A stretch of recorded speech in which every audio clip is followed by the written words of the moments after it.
Até não muito tempo atrás, existia uma profissão inteira dedicada a uma única tarefa: bater na sua janela de madrugada para garantir que você acordasse a tempo do trabalho.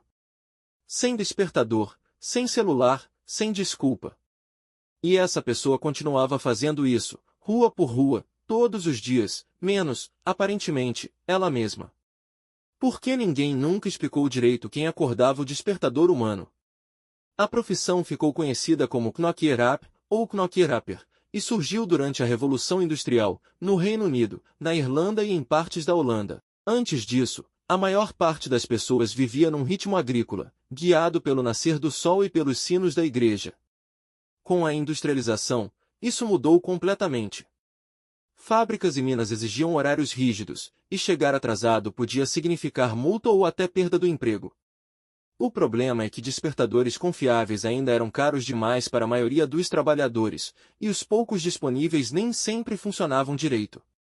A solução foi contratar uma pessoa para fazer esse trabalho manualmente. O Knockerap percorria as ruas de madrugada, batendo em portas e janelas dos clientes com uma vara comprida, muitas vezes de bambu, até ter certeza de que a pessoa realmente tinha acordado. Algumas versões eram ainda mais criativas. Relatos históricos mencionam o uso de chocalhos, martelos leves e até zarabatanas disparando ervilhas secas contra o vidro das janelas mais altas.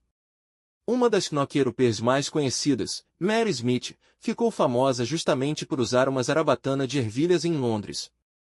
O pagamento era baixo, mas constante, geralmente alguns centavos por semana, por cliente. Charles Dickens, inclusive, chegou a escrever sobre a profissão, tanto em crônicas quanto em Grandes Esperanças, descrevendo o hábito como parte natural da vida urbana da época. E aqui está o detalhe mais curioso de toda essa história: como o próprio Knockerap conseguia acordar, já que a profissão dele inteira existia justamente porque despertadores não eram confiáveis. A resposta mais comum, segundo relatos da época, é bem menos místico do que parece. Muitos simplesmente não dormiam à noite, trabalhavam até completar a ronda da madrugada e só então iam descansar, invertendo o próprio ciclo de sono para manter o de todo mundo funcionando. A profissão começou a declinar entre as décadas de 1920 e 1940, à medida que despertadores mecânicos ficaram mais baratos e confiáveis.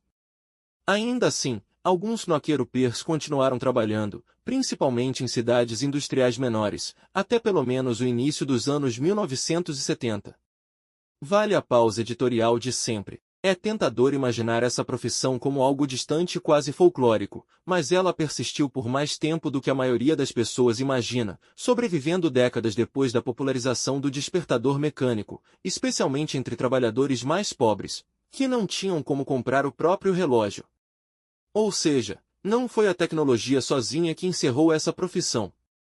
Foi a tecnologia ficando barato o suficiente para chegar em quem mais precisava dela. O Knockerap é um lembrete de como a industrialização criou, e depois destruiu, profissões inteiras baseadas numa única lacuna tecnológica.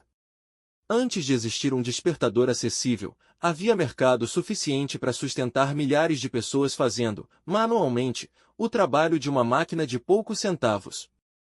Isso não é tão diferente do que acontece hoje. Cada nova tecnologia que resolve um problema pequeno e recorrente tende a apagar, silenciosamente, uma profissão inteira que existia só por causa daquele problema. No fim, a próxima vez que o alarme do seu celular tocar de manhã, vale lembrar que, há pouco mais de 100 anos, essa mesma tarefa exigia uma pessoa de carne e osso, caminhando na escuridão, vara em punho, rua após rua, só para garantir que a cidade inteira acordasse a tempo. Esse é o tipo de arquivo que a gente vai desenterrar toda semana por aqui, profissões inteiras que desapareceram tão discretamente que quase ninguém percebeu. Se você curtiu esse arquivo, o Arquivo Perdido publica um vídeo novo toda segunda e sexta. Se inscreva e ative as notificações para não perder o próximo dossiê.